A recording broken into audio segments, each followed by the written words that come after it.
Hi everyone, welcome to GK hub. Okay అండి, రేపు Nifty యొక్క సపోర్ట్ అండ్ రెసిస్టెన్స్ ని గమనించినట్లయితే సపోర్ట్ 23,255, అలాగే ఆ యొక్క వాల్యూని ఇలా కంటిన్యూ డౌన్ సైడ్ కి బ్రేక్ అవుతుంటే next support and next target 23,141 అవుతుంది.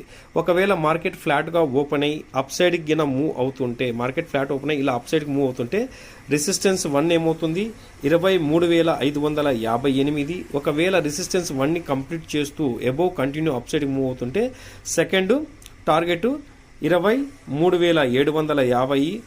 ఫైనల్ గా రెసిస్టెన్స్ 3 23,999 అవుతుందండి.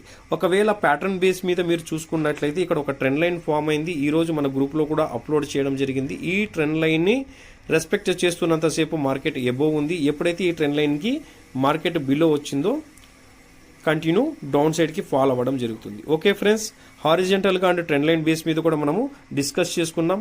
అండ్ ప్యాటర్న్ బేస్ మీద ఇక్కడ కూడా చూడండి, ఇది ఒక డౌన్ ట్రెండ్ ప్యాటర్న్. కంటిన్యూగా మార్కెట్ ఈ ప్యాటర్న్ లో ఇప్పటికీ డౌన్ సైడ్ కి ఫాల్ అవుతుంది. సో ఇలాంటి అప్డేట్ కోసం ఛానల్ ని సబ్స్క్రైబ్ చేసి సపోర్ట్ చేయండి. థ్యాంక్ యూ అండ్ జై హింద్.